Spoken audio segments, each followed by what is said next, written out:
नमस्कार, मैं हूं अर्जिता मिश्रा और आप देख रहे हैं सी न्यूज भारत। सी न्यूज पर वक्त हो चुका है न्यूज आवर का। ऑल इंडिया मुस्लिम मजलिस ने 2022 विधानसभा चुनाव को लेकर एक बड़ा ऐलान किया है। प्रदेश की राजधानी लखनऊ में एक प्रेस कॉन्फ्रेंस के दौरान ऑल इंडिया मुस्लिम मजलिस पार्टी के अध्यक्ष डॉक्टर बशीर अहमद खान ने केंद्र और राज्य की सरकार की विफलताओं को गिनाते हुए यूपी चुनाव में अल्पसंख्यक दलितों के मुद्दों को लेकर चुनाव लड़ने का बड़ा ऐलान किया है। आइए देखते हैं पूरी खबर विस्तार से। ऑल इंडिया मुस्लिम मजलिस के राष्ट्रीय अध्यक्ष डॉक्टर बशीर अहमद खान अपनी प्रेस कॉन्फ्रेंस के दौरान केंद्र और राज्य सरकार पर हमलावर नजर आए। उन्होंने मौजूदा सरकार पर इल्जाम लगाते हुए कहा कि मुल्क के जो हालात हैं उससे हमारा देश और प्रदेश विनाश की ओर जा रहा है, जिसके कारण अराजकता, बेरोजगारी, सांप्रदायिक तनाव और आर्थिक बर्बादी का शिकार होता जा रहा है। उन्होंने कहा कि सबका साथ, सबका विकास और सबका विश्वास का झूठा नारा लगाकर मौजूदा सरकार ने अल्पसंख्यक दलितों, पिछड़ों और अति पिछड़े वर्गों के खिलाफ वातावरण बनाया है। उन्होंने मीडिया को जानकारी देते हुए बताया कि उत्तर प्रदेश के 2022 के विधानसभा चुनाव में मजबूती के साथ उनकी पार्टी हिस्सा लेगी और भाजपा के अलोकतांत्रिक सांप्रदायिक राज्य को समाप्त करने के लिए लोकतांत्रिक प्रक्रिया में यकीन रखने वाले राजनीतिक दलों से तालमेल भी करेगी। इस प्रेस कॉन्फ्रेंस के दौरान ऑल इंडिया मुस्लिम मजलिस के अध्यक्ष डॉक्टर बशीर अहमद ने मौजूदा सरकार से CAA का विरोध करने वाले बेगुनाह लोगों और किसान आंदोलन की हिमायत करने वालों को तुरंत रिहा करने की मांग की। उन्होंने किसान विरोधी कृषि कानून को वापस लेने की भी इस प्रेस कॉन्फ्रेंस के माध्यम से सरकार से मांग की है। सबसे बड़ा ख़तरा हमारे मुल्क को जो है वो ये है कि इस वक्त हमारी जमहूरियत को, डेमोक्रेसी को ख़तरा है और जितने भी इंस्टीट्यूशंस हैं उनको तबाह किया जा रहा है। मिसाल के तौर पे आप ये देखिए कि इस वक्त जो हमारी उत्तर प्रदेश जो सबसे बड़ा सूबा है उसके अंदर लॉलेसनेस इतनी ज़्यादा है कि पुलिस को खुली छूट दे दी गई है और चीफ मिनिस्टर जब ये कहे कि ठोकों की पॉलिसी पर अमल किया जा रहा है, तो इस वक्त हमारी डेमोक्रेसी को ख़तरा है। हमारी फॉरेन पॉलिसी बिल्कुल नाकाम है और पूरी दुनिया के अंदर हिंदुस्तान की बदनामी हो रही है। आप ये देखिए कि इस वक्त हमारा दोस्त कौन है। आप चाहे चाइना हो, पाकिस्तान हो, श्रीलंका हो, जितने भी मुल्क हैं चारों तरफ, हमारा कोई दोस्त नहीं है इस वक्त इस मुल्क के अंदर। प्राइम मिनिस्टर बंगाल गए, वहाँ पे 10 आदमी मारे गए। आप गए, आपने जाके कह दिया अब की बार ट्रम्प सरकार। तो ये सबसे बड़ी ख़राबी जो हो रही है इलेक्टेड ऑटोक्रेसी, यानी चूँकि आपकी अक्सरियत है पार्लियामेंट में, इसलिए आप जो चाहे करें।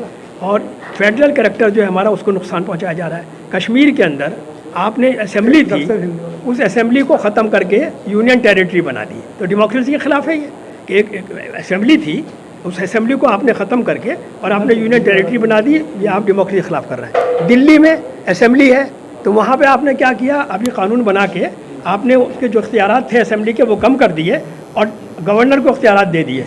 गवर्नर कौन है? जिसे अमित शाह नॉमिनेट कर दें। तो इस तरीके से जो इस मुल्क के अंदर कोशिश ये की जा रही है कि बस एक पार्टी की हुकूमत हो, अपोजिशन के ख़िलाफ़ एनफोर्समेंट डायरेक्टरेट और CBI को और इनकम टैक्स को इस्तेमाल किया जा रहा है। मैं पूछना चाहता हूँ, अमित शाह के बेटे की जो एसेट्स हैं उसके ऊपर कार्रवाई क्यों नहीं होती है? आप सिवाय इसके आज ही की खबर है, देखिए स्टॉलिन इलेक्शन हो रहा है DMK में है, और जो वहाँ का प्रेसिडेंट है स्टॉलिन, उसकी बेटी और दामाद के घर पे आज ही छापा मारा है। राकेश टिकैत के ऊपर हमला करा दिया आपने। किसान 4 महीने से बैठे हुए हैं, आप उनकी खबर नहीं लेते, पूछते नहीं हैं। उनको 200 आदमी मारे जा चुके हैं। और ये किसान मूवमेंट जो है ये सिर्फ खाली किसानों का नहीं है। कल को अगर ये कानून रहते हैं तो वो होर्डिंग कर लेंगे रिलायंस वाले और ये सब कुछ, वो सारी चीज़ें आपको आप महंगी मिलेंगी। उसका असर पूरी हिंदुस्तान के इकोनॉमिक पे पड़ेगा। तो हम ये चाहते हैं कि इस मुल्क के अंदर हिंदू मुस्लिम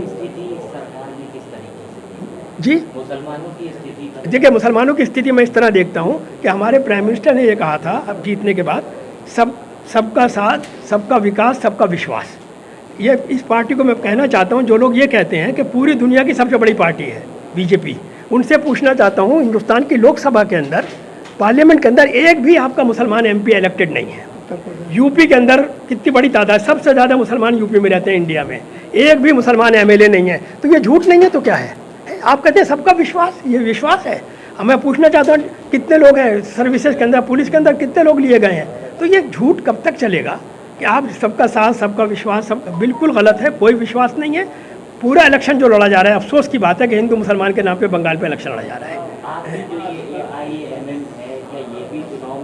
बिल्कुल बिल्कुल। मुस्लिम मजलिस जो है पहले भी चुनाव में रही है। और एक बात बताएं आपको कि एक ज़माने में यहाँ पे यूपी कैबिनेट के अंदर मसूद साहब MP रहे हैं, वो मिनिस्टर रहे हैं। हमारे सेंटर के अंदर रुतुल फ़ुक़ारुल्लाह साहब जो मजलिस के प्रेसिडेंट थे वो भी रहे हैं, क्या कहते हैं, मिनिस्टर रहे हैं।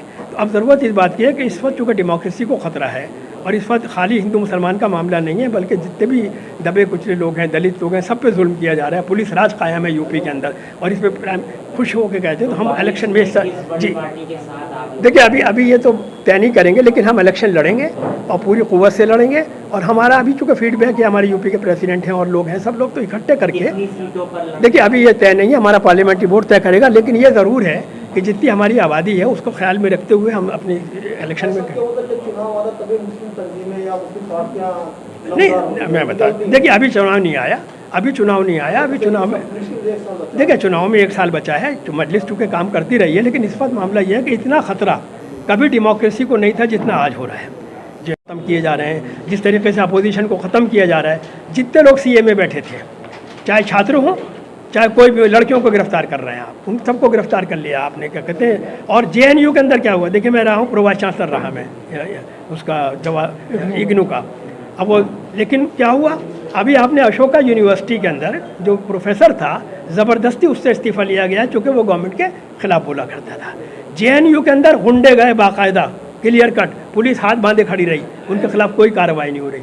दिल्ली में कम्युनल राइट्स हुए, जो लोग मारे गए हैं उन्हीं को गिरफ्तार किया जा रहा है, उन्हीं के खिलाफ मुकदमे चल रहे हैं। जो आदमी बताइए, मिनिस्टर ये कह रहा है गोली मारो सालों को, है कोई मिनिस्टर दुनिया में ये कहेगा? पूरी दुनिया में जो आदमी है गोली मारो सालों को कहेंगे, फिर आपकी ज़रूरत क्या है? फिर तो पब्लिक खुद गोली मारना शुरू कर देगी, है। और तो ये जब मिनिस्टर ये बातें करेंगे तो ये अच्छा, इससे पता है क्या, कैसे विश्व गुरु बनेंगे हम? पूरी दुनिया में हमारी बदनामी हो रही है। तो हम ये चाहते हैं कि इस मुल्क के अंदर सबको चुके रहना है, और इस मुल्क के अंदर हिंदू मुसलमान सिख ईसाई सब यहीं रहेंगे। बीजेपी की पॉलिसी है सबको डरा के रखो। लखनऊ से सी न्यूज़ संवाददाता अली नकी की रिपोर्ट। इस वक्त की खास खबर में बस इतना ही। देश दुनिया की बाकी खबरों के लिए देखते रहिए सी न्यूज़ भारत।